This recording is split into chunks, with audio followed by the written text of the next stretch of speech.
Mesdames et messieurs, bienvenue dans Dossier spécial. Aujourd'hui, nous allons parler d'un sujet qui est très important parce que là, nous sommes en train de préparer déjà un article pour parler sur l'exploitation artisanale parce qu'on s'est rendu vraiment compte qu'il y a un problème à cause de l'exploitation artisanale. Si vous allez dans les sites miniers, il y a beaucoup d'entreprises, c'est-à-dire des titulaires de droits miniers, qui sont en train de se plaindre par rapport à l'exploitation artisanale, alors que sur le plan légal, il y avait déjà des zones d'exploitation artisanale qui étaient prévues. Alors nous nous posons la question de savoir pourquoi on ne met pas en application cette disposition légale qui est très importante pour l'érection des zones d'exploitation artisanale. Il y a même certaines informations qu'on a pu recueillir sur place. On nous aurait informé que certaines zones d'exploitation artisanale qui ont été érigées, malheureusement, il y a certaines personnalités qui ont pu en avoir comme étant leur propre carré minier, parce que la zone d'exploitation artisanale, si je ne me trompe pas, au regard du code et du règlement minier, c'est 2 carrés. Or, quand on parle de 2 carrés, vous êtes déjà dans les 168 hectares, donc c'est beaucoup. C'est beaucoup, alors certaines personnes s'en ont accaparé, alors il s'est fait qu'on n'a plus de zones d'exploitation artisanale, alors ça crée un conflit, ça crée une guerre entre les titulaires des droits miniers et les exploitants artisanaux. Comment on peut arriver à dénouer cette question? On va examiner ça en profondeur dans l'article que nous allons publier cette semaine et nous allons faire des émissions spéciales comme d'habitude. Alors, rappelez-vous que nous avions publié il y a 2 semaines un grand article qui était apprécié par plus d'une personne et nous saluons beaucoup de personnes qui nous ont appelés pour nous encourager par rapport à la publication de cet article et nous l'avons titré dotation des 0,3% du chiffre d'affaires minimum. Est-ce une source d'eau tarissable ou intarissable? On a eu à réfléchir avec vous, on a eu à faire des émissions autour de ça. Et nous sommes descendus dans la province de Lualaba, précisément dans la commune de Fungurume. Nous sommes arrivés jusqu'à Tenke aussi. Et on a eu à rencontrer le président de l'organisme spécialisé de la dotation.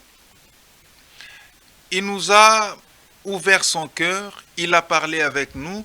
Nous allons suivre le président de la dotation Tenke Fungurume Mining qui s'est exprimé à notre micro. On reviendra parce que comme je l'ai dit, on va parler de l'exploitation artisanale. On va vous expliquer c'est quoi l'exploitation industrielle, c'est quoi l'exploitation artisanale. On va vous projeter quelques vidéos et nous allons réfléchir ensemble avant d'analyser en profondeur dans l'article qui va sortir cette semaine. Et nous allons faire des émissions spéciales avec des journalistes de Télé 7 comme d'habitude. On suit cet élément et on se retrouve juste après. Président Ja Akalo, bonjour. Bonjour, monsieur le journaliste. Alors, nous sommes ici à Fungurume, précisément dans la province de Lualaba, et vous gérez la dot TFM. La première question, c'est celle de savoir comment, parce qu'on vient d'apprendre que TFM venait de libérer une grande partie de la dotation 0,3% de son chiffre d'affaires annuel. Comment vous comptez gérer cette dotation? En fait, la dotation, je voudrais d'abord, avant de commencer, vous remercier pour cette opportunité que vous avez voulu m'offrir. Et je ne pouvais pas non plus continuer dans mon propos sans pour autant rendre des hommages à l'ex-excellence Modeste Mutinga Mutushwai, qui est le ministre des Affaires sociales, et Madame Antoinette Nsamba, qui est le ministre des Mines. Parce que c'est grâce à ces deux aux personnalités, ou hautes personnalités plutôt, qui se sont battues bec et ongle pour que cette dotation ou ces processus d'implantation des dotations dans différentes sociétés minières puissent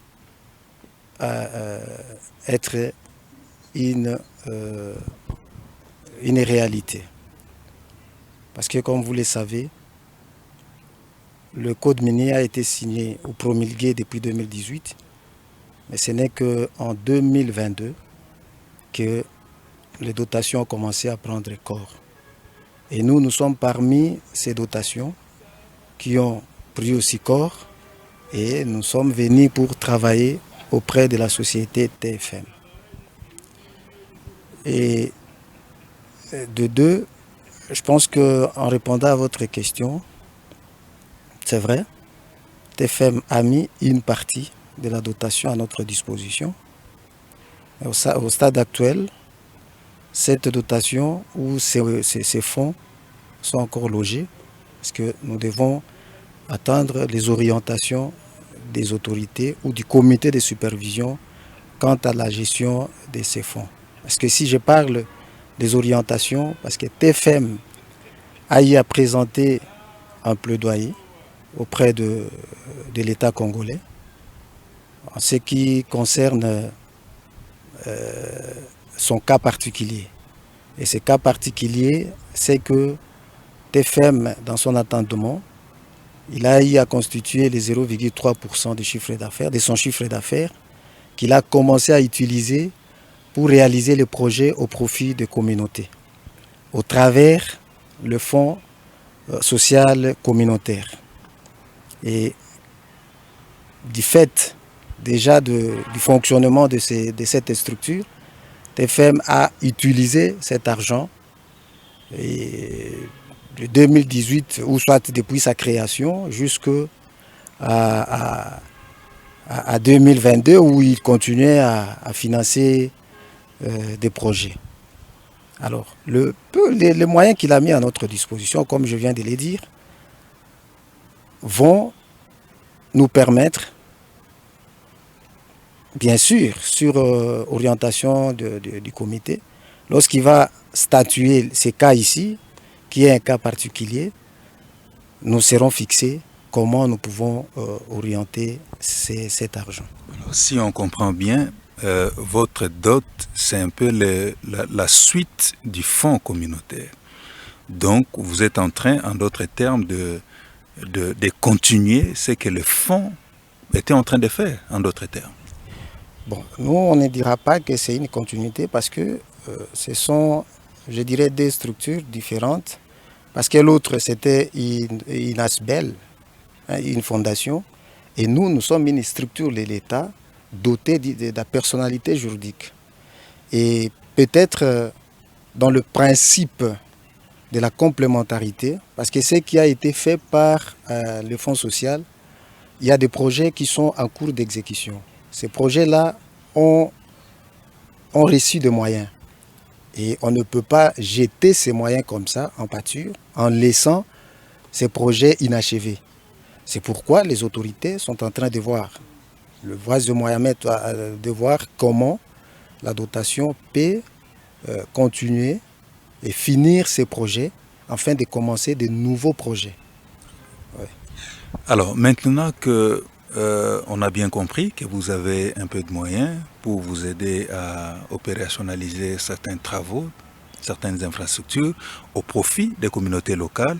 Est-ce que votre dotation ou votre dot, depuis qu'elle a été mise en place, elle a des difficultés? Et s'il y en a, quelles sont les difficultés que vous rencontrez? Il est vrai que toute œuvre humaine ne manque pas de difficultés. Nous avons des difficultés certainement.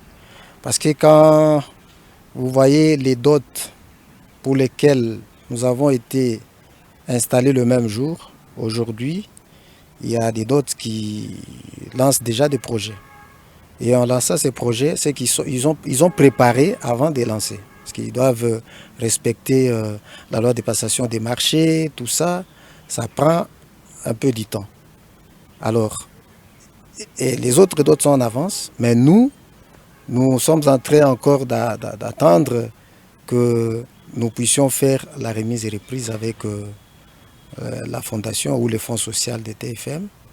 Alors les difficultés, il y en a. Parce que pour nous, c'est un souci d'abord. Des fois, on est contacté par les autorités locales ici. Et même, surtout en ce qui concerne les écoles. Parce qu'il y a des écoles qui sont aujourd'hui inachevées. Et pour lesquelles les gestionnaires n'attendent que la mise en place de la dotation. Donc pour que la dotation puisse prendre les choses en main. Et ces parents-là ou ces comités de gestion se plaignent par le fait que les choses traînent. Alors nous aussi, à notre côté, ça ça ne nous fait pas du bien.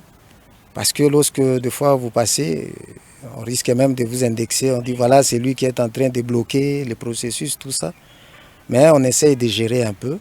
Mais ça fait partie des difficultés. Parce qu'on aurait voulu que cela soit fait le plus vite possible pour que les enfants puissent avoir accès dans ces salles de classe et étudier dans de bonnes conditions.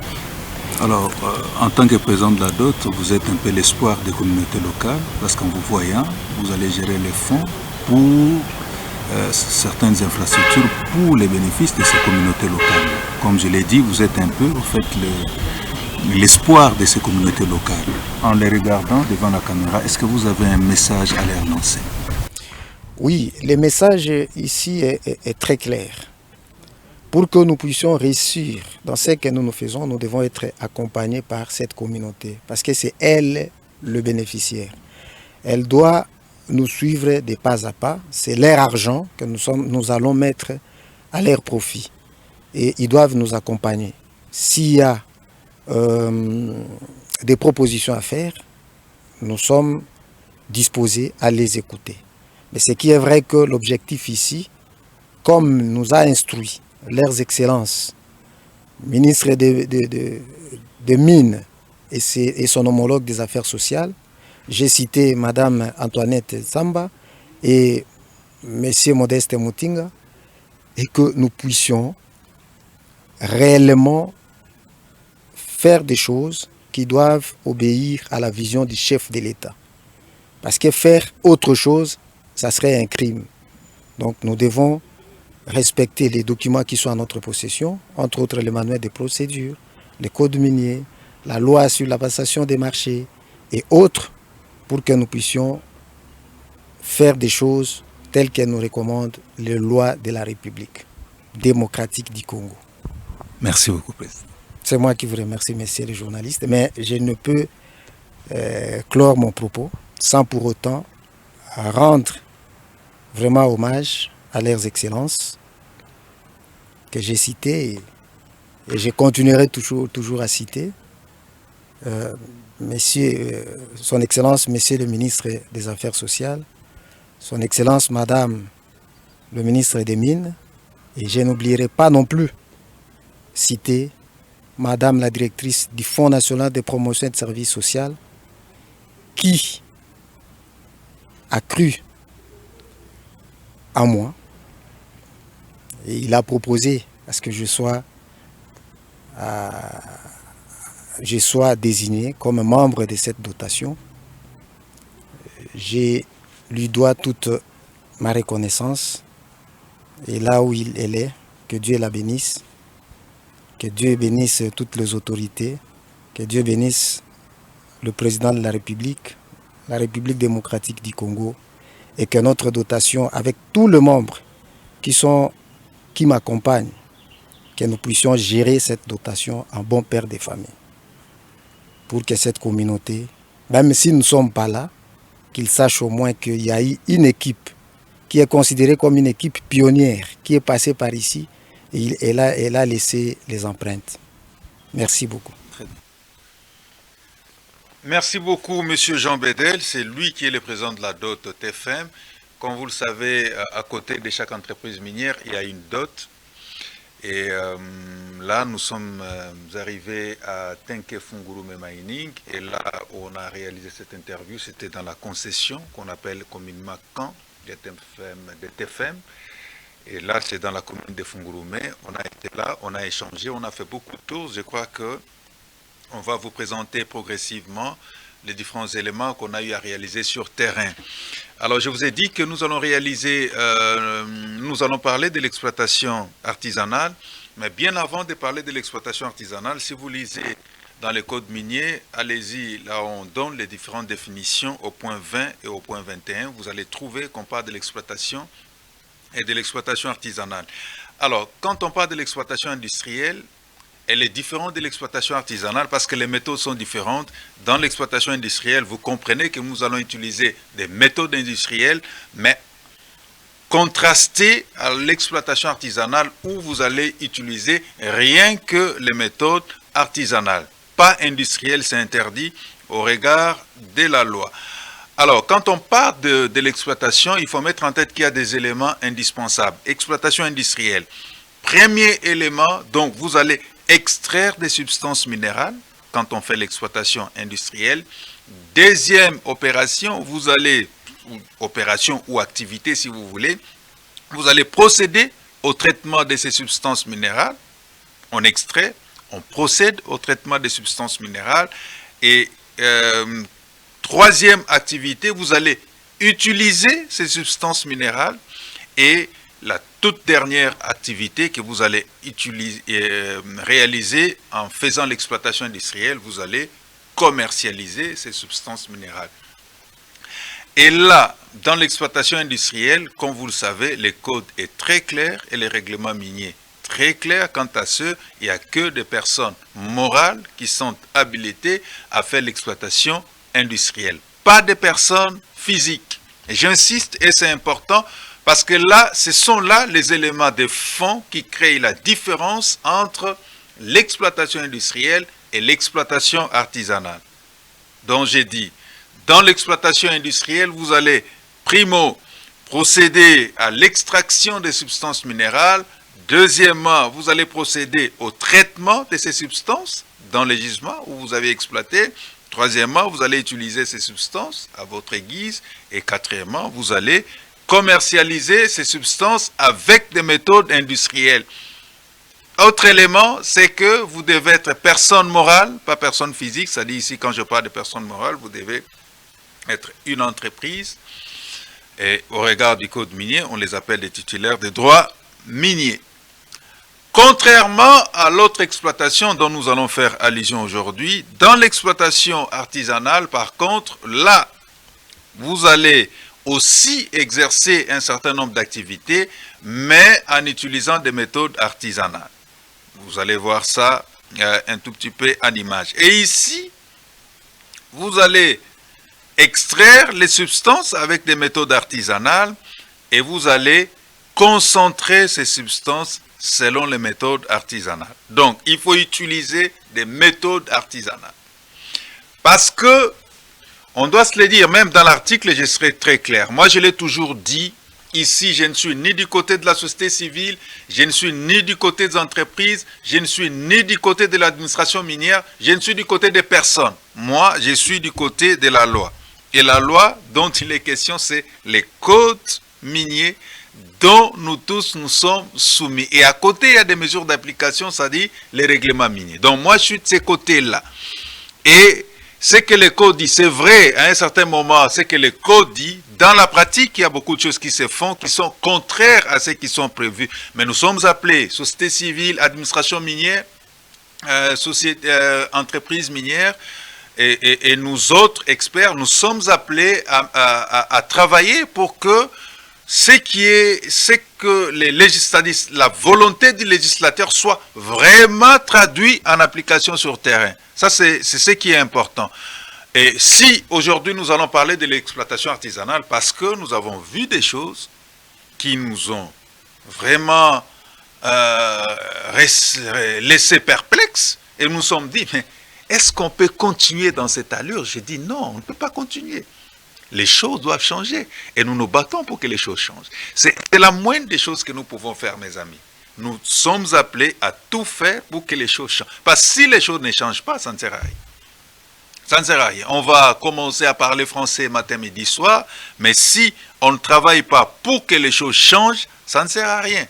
Et ici, le changement dont il est question, c'est, en parlant de l'exploitation artisanale, bien sûr, nous sommes appelés à travailler pour, pourquoi pas, et ici, je suis en train de lancer vraiment un vrai bon message à nos amis des SAEMAP, vous êtes appelés à beaucoup travailler pour aider la République à avoir rapidement des zones d'exploitation artisanale. Parce que sans zone d'exploitation artisanale, c'est vraiment une bombe à retardement. Descendez dans les sites d'exploitation, vous allez voir que bon, les jeunes gens se considèrent comme étant des communautés locales.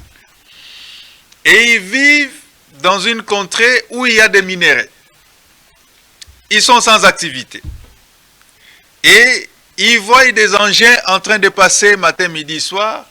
ils voient leurs frères de même communauté en train de travailler dans ces entreprises minières dont la vie change du matin au lendemain, et eux ils se disent, bon, moi j'ai pas de diplôme, je ne sais pas aller travailler dans l'entreprise minière, bon, je dois entrer aussi faire l'exploitation artisanale. Mais aussi, ces jeunes gens doivent savoir qu'ils ne peuvent pas faire l'exploitation artisanale dans un périmètre. Non. Et dans ce périmètre, vous n'avez aucun droit d'entrer dans un carré minier. Non. Dans un site minier, vous n'avez aucun... Ça, je l'ai dit en âme et conscience. Vous n'avez aucun droit d'entrer dans un périmètre, parce que périmètre, il a un document pour ça.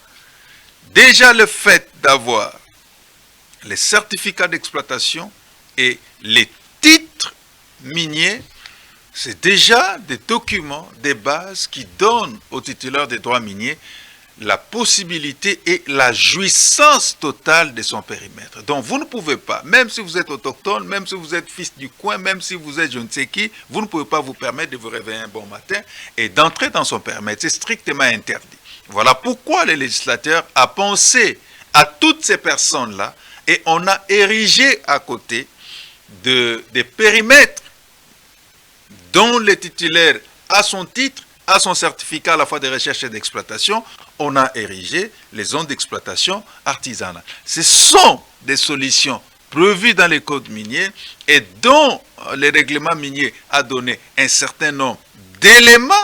Alors nous devons, à mon avis, travailler pour qu'on puisse y arriver. Alors je vais vous laisser suivre parce qu'il y a beaucoup de dangers aussi, c'est vrai, il y a beaucoup de dangers. On peut suivre d'abord ces premiers éléments réalisés par nos amis de l'agence France Presse. On est à Massissi, on va voir ce que l'exploitation artisanale est en train de faire. C'est vrai, il y a beaucoup de risques. On suit et on se retrouve juste après.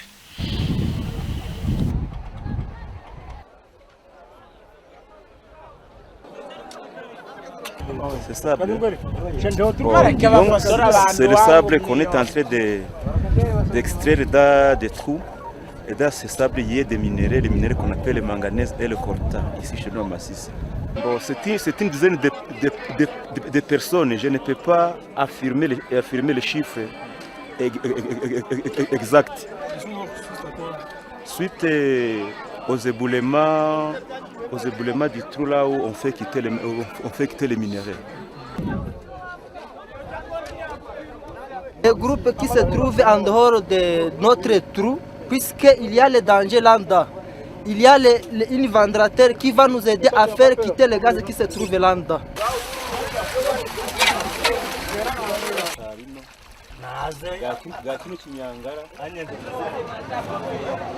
C'est ici où on devrait maintenant prendre et faire concentrer tous les minéraux ici et faire le marché ici. Mais le centre est fermé. Alors la conséquence, il y aura beaucoup de fraude, les minéraux seront éparpillés par-ci, par-là.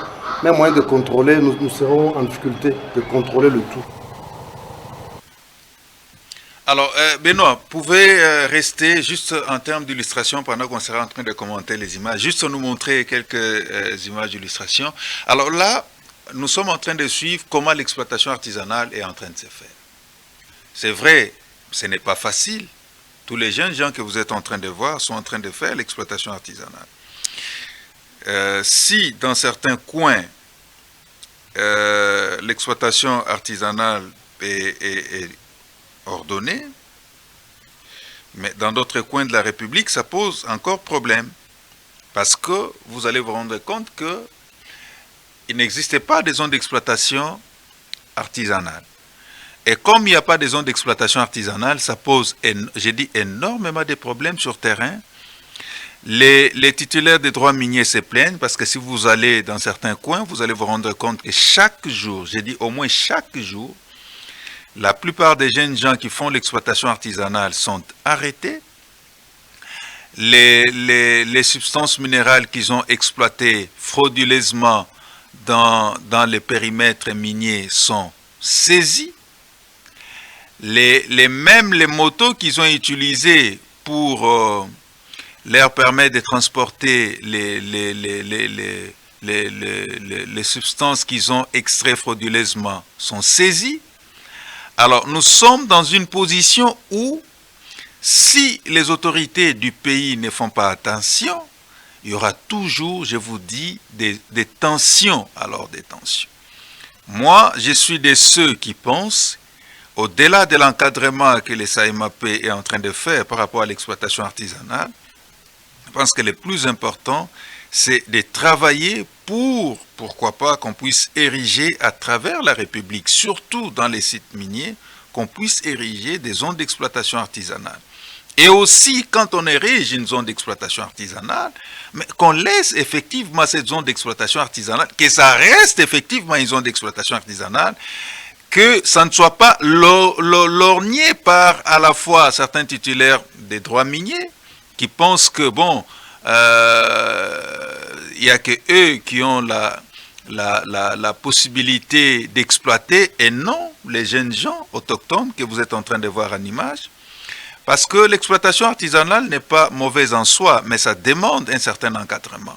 Et moi, nuit et jour, quand je passe dans les émissions, je travaille d'arrache-pied pour que cette exploitation artisanale soit bien encadrée. Et là, j'insiste que ça soit bien encadré. Parce que le plus important ici, c'est qu'on puisse travailler pour que tout le monde se retrouve. Alors, nous allons lire. Benoît, restez dans ces images, comme ça peut permettre à tout le monde de mieux comprendre ce que nous sommes en train de dire, parce que c'est très important. Alors, s'il faut parler de l'exploitation artisanale dans le code minier, nous sommes déjà au titre 4. Pour vous qui avez les codes miniers, vous pouvez aller au titre 4. Le titre 4, c'est déjà, si je ne me trompe pas, à la page 78.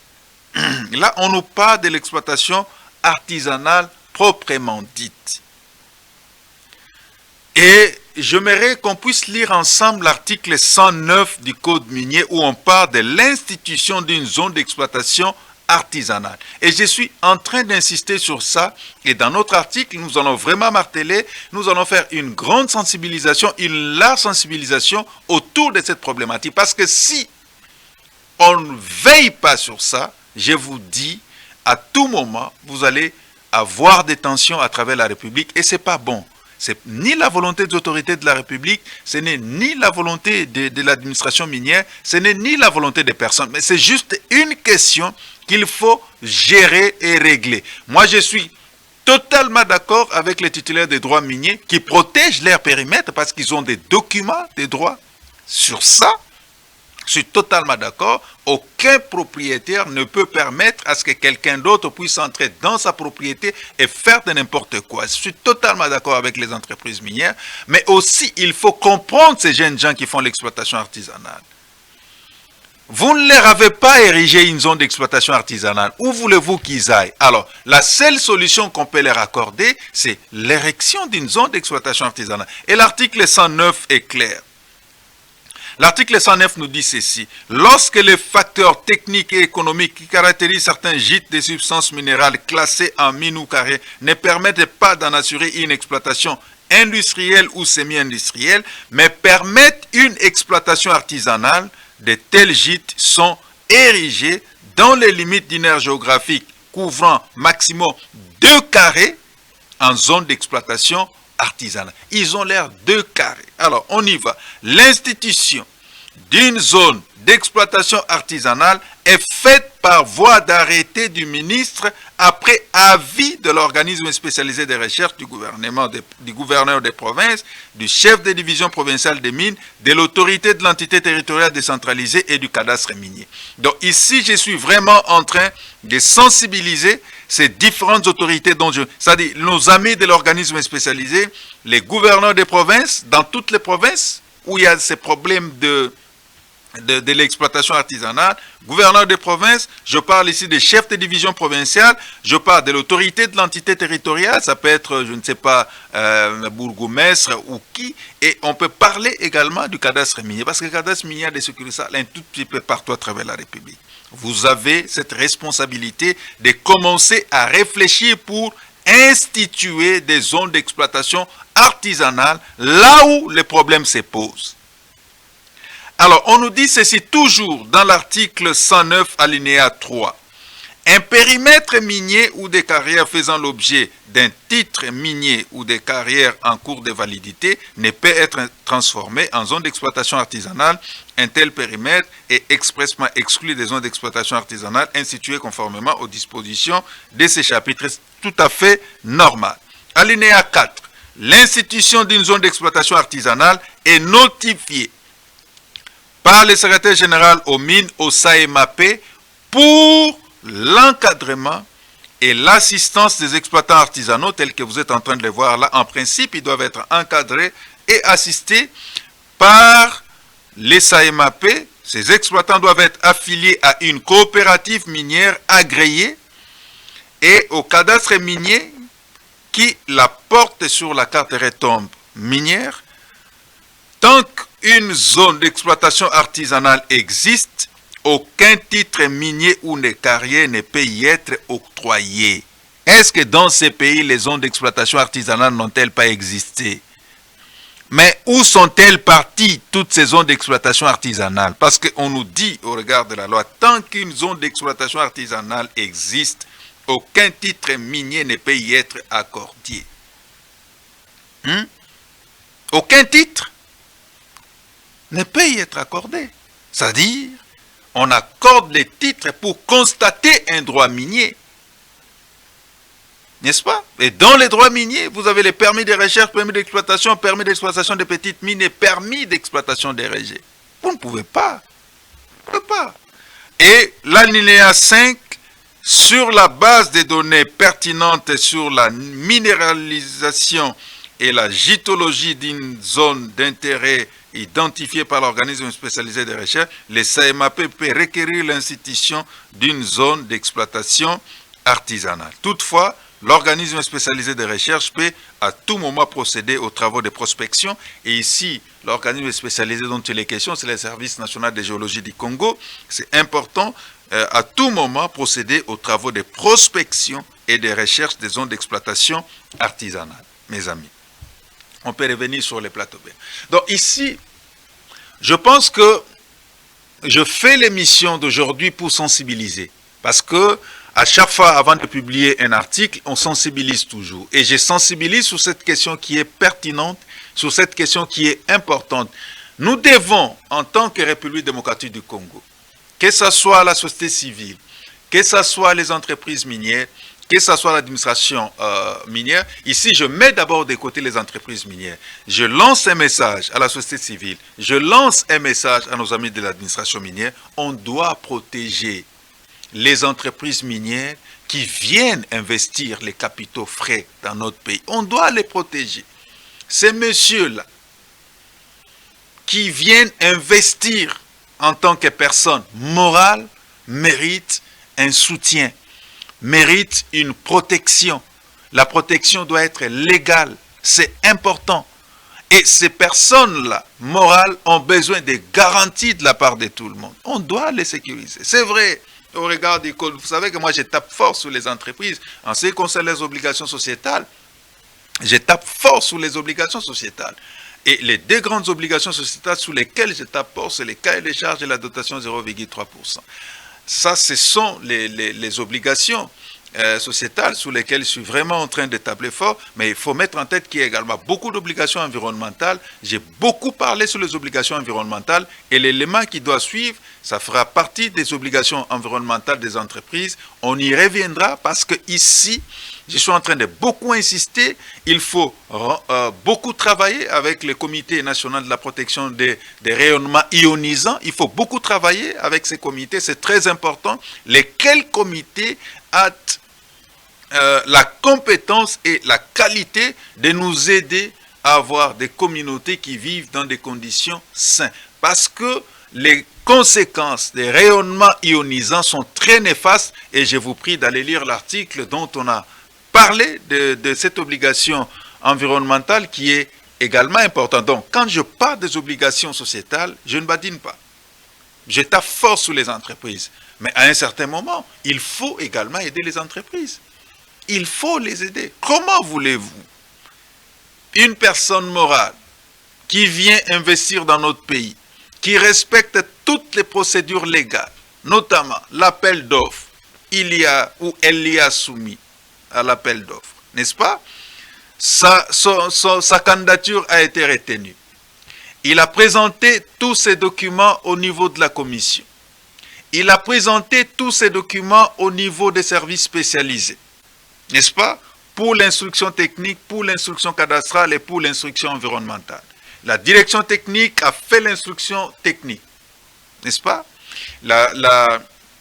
L'agence congolaise de l'environnement ainsi que le FNPSS et la direction provinciale, la direction chargée de la protection de l'environnement minier ont fait également l'instruction environnementale. Et vous avez les cadastres miniers qui a fait l'instruction cadastrale. Après l'instruction cadastrale, il y a des avis qui ont été faits aux autorités. On a constaté que la personne est en ordre et on lui a donné un titre, on lui a donné les certificats de recherche, on lui a donné les certificats d'exploitation. La personne est passée par plusieurs voies. Et dans toutes ces phases, il y a des montants qu'on donne. N'est-ce pas? On paye au trésor public. Alors, une telle personne morale mérite, à mon sens, une certaine protection légale, une certaine garantie sur le plan légal et un soutien moral également des autorités. Pourquoi pas? On doit soutenir les entreprises minières qui viennent investir dans notre pays. Mais au même moment, ces entreprises minières vous disent, bon voilà, moi j'ai mon périmètre. Dans mon périmètre, j'ai par exemple autant de carrés mines.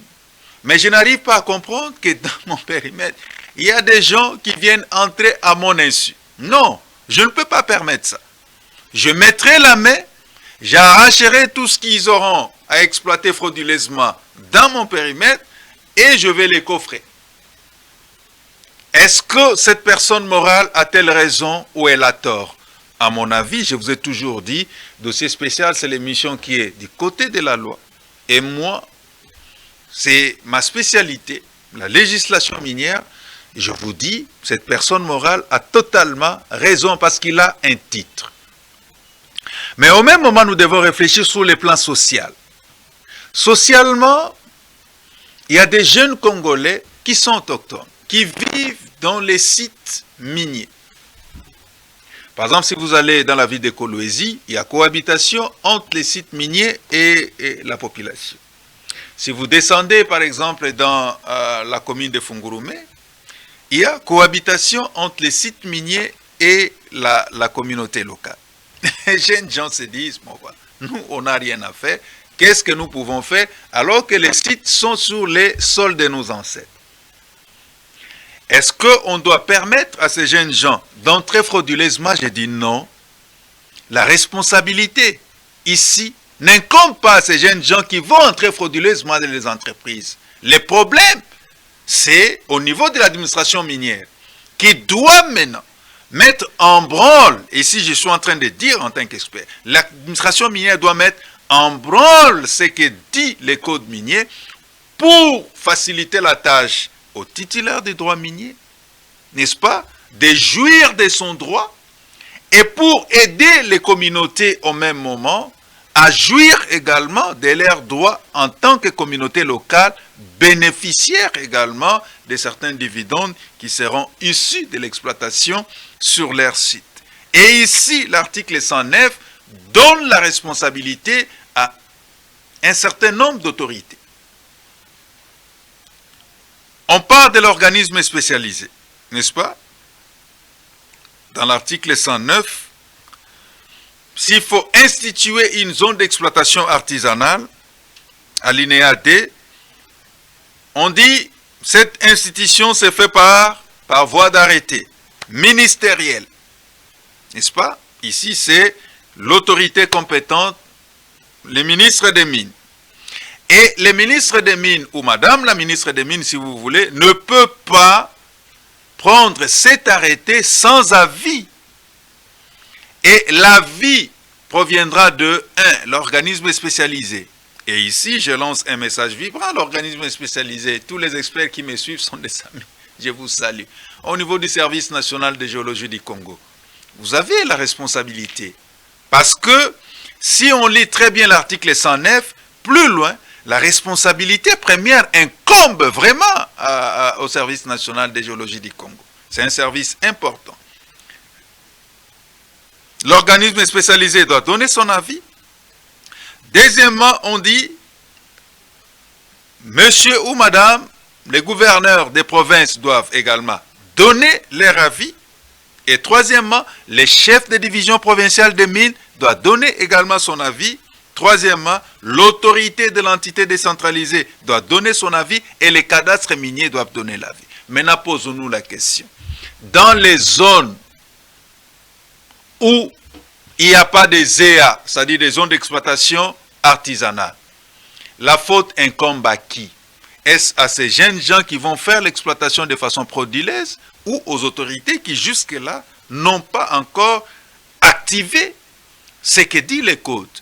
Ou on nous dit qu'il n'y a pas d'espace. Moi je dis non, l'espace il y en a.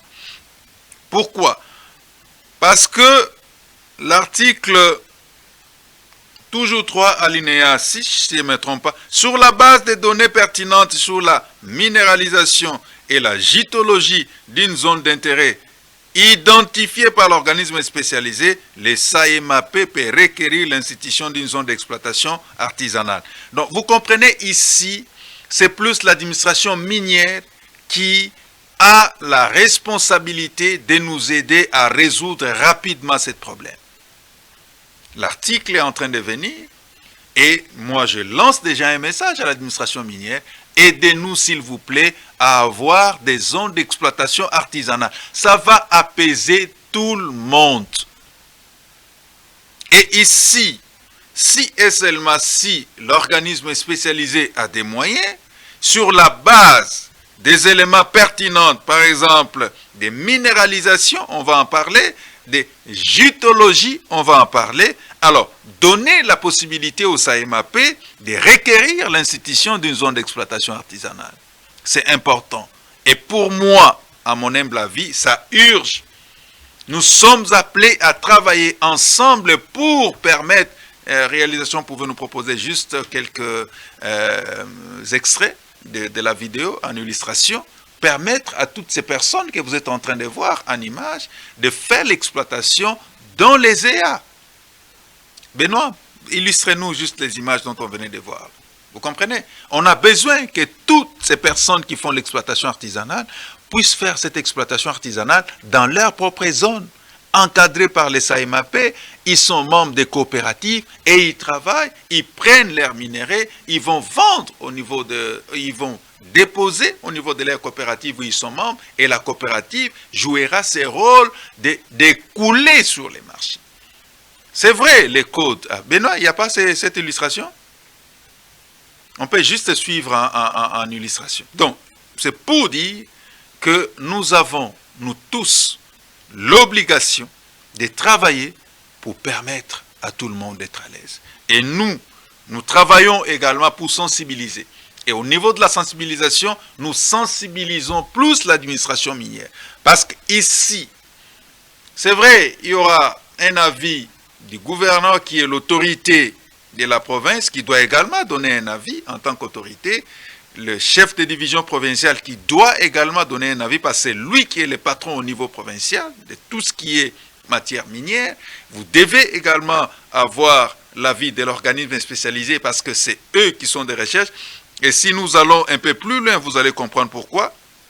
Le code dit toutefois, l'organisme spécialisé de recherche peut à tout moment procéder aux travaux de prospection et de recherche dans les zones d'exploitation artisanale. C'est pour permettre aux coopératives, c'est pour permettre aux artisans artisanaux d'améliorer également la qualité des substances qu'ils sont en train d'exploiter. La connaissance de la qualité des substances qu'ils sont en train d'exploiter. Parce que si on fait bien la prospection, si on fait bien la recherche dans les zones d'exploitation artisanale, on va dire aux exploitants artisanaux, mais attention, vous vous limitez seulement à exploiter les coltans, mais à côté là-bas, il y a aussi de l'or. Vous pouvez aussi aller exploiter de l'or. C'est juste pour l'amélioration de la qualité de la recherche des substances au niveau des zones d'exploitation artisanale. Donc ici, je reviens à dire que la responsabilité, à mon avis, et plus au niveau des autorités, parce que moi, je suis en train de soutenir les entreprises minières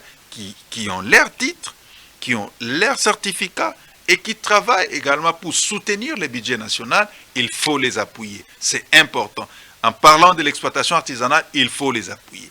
Deuxièmement, ces jeunes gens qui ont besoin de faire l'exploitation artisanale, mais qui n'ont pas d'endroit pour aller faire, qui entrent dans les permis, qui entrent dans les carrés miniers, c'est strictement interdit, mais il faut sur le plan social les comprendre. D'où, pour les aider à ne plus faire cela, il faut les ériger des zones d'exploitation artisanale au regard ou conformément à l'article 109 du Code minier. C'est important, il faut les ériger ça.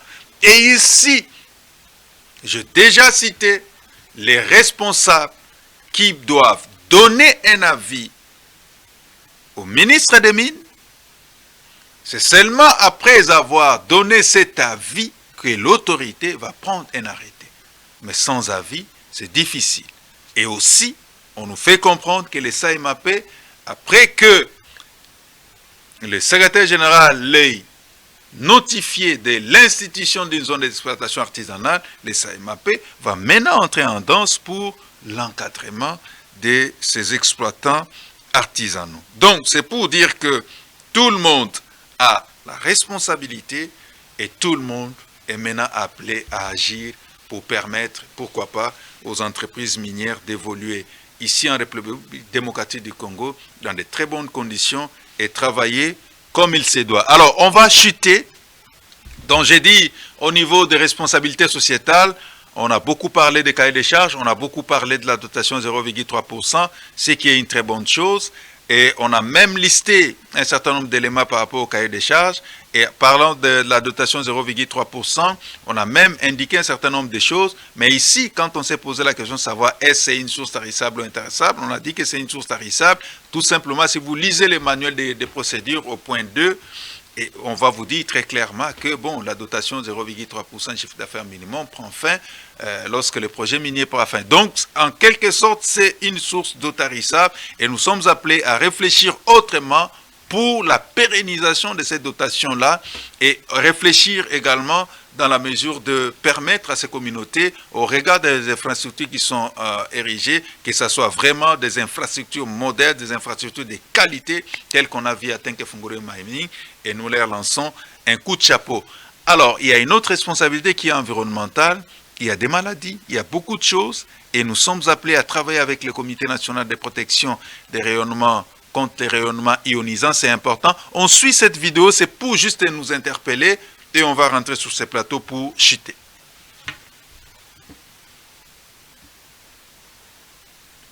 Réalisation? Est-ce qu'on peut suivre la vidéo? Est-ce que la réalisation est avec nous? Bien, voilà. Alors, donc je disais que nous sommes appelés à travailler ensemble pour permettre à tout le monde de faire non pas seulement une bonne exploitation, mais de travailler d'arrache-pied pour que la République démocratique du Congo puisse sortir gagnante dans cette histoire. Parce qu'apparemment, c'est comme si nous laissons seulement la responsabilité aux entreprises de se battre elles-mêmes contre les personnes qui font l'exploitation artisanale, alors que les entreprises minières ont également besoin du soutien. Hein? Je disais que les entreprises minières ont besoin du soutien de la République. Et si, au niveau de la République, on ne les soutient pas, je pense que ça sera très difficile. Donc, la zone d'exploitation artisanale, elle est importante et nous sommes appelés à travailler pour permettre à cette zone d'exploitation artisanale d'évoluer comme il se doit. Est-ce que Benoît est ici avec nous? Il peut nous proposer les tout derniers éléments et nous allons voir dans quelle mesure du possible nous allons chuter. En RDC, l'exploitation minière est à l'origine de la destruction de l'écosystème du Katanga. Les eaux sont polluées par les déchets des usines. C'est le cas de la rivière Katapula à Kipushi, située à 30 km de Lumumbashi. Elle ne contient plus de poissons du fait de la pollution, à l'origine par ailleurs des malformations congénitales.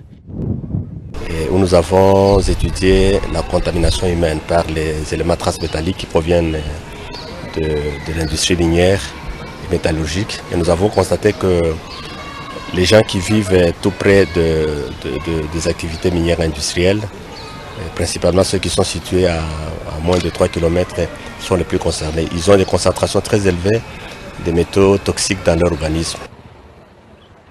Les entreprises minières sont responsables des différentes pollutions qui affectent la santé de la population, surtout les femmes et les enfants.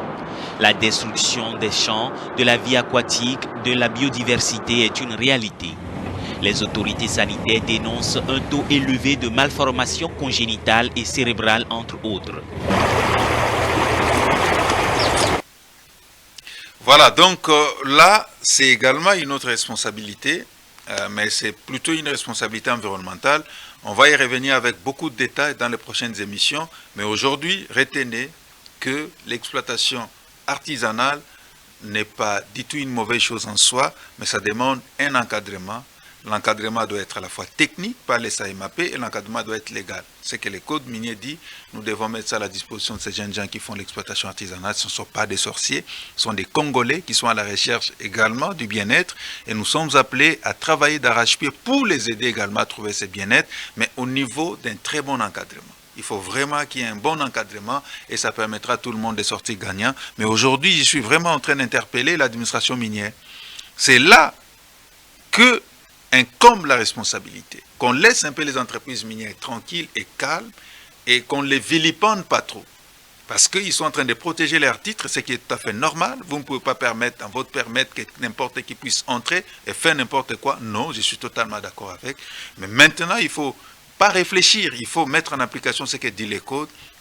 Il faut rapidement que l'organisme spécialisé entre en danse, il faut rapidement qu'il y ait des avis du gouverneur, qu'il y ait de l'avis des chefs de division, qu'il y ait l'avis du cadastre minier, qu'il y ait l'avis de toutes ces personnes qui sont citées dans l'article 109 du code minier pour permettre aux zones d'exploitation artisanale d'être rapidement instituées et de donner la possibilité au SAIMAP d'encadrer les exploitants artisanaux et qu'il y ait la paix et rien que la paix à travers toute la République démocratique du Congo où on trouve des sites miniers. Je vous dis sincèrement merci d'avoir été des nôtres. On se retrouve demain et nous allons approfondir la question de l'exploitation artisanale et j'insiste, après la publication de l'article sur l'exploitation artisanale, nous allons faire des émissions y afférentes pour vous permettre d'avoir beaucoup de connaissances sur les secteurs miniers et nous permettre, pourquoi pas, de contribuer substantiellement, surtout sur les plans légal et sur les plans médiatiques.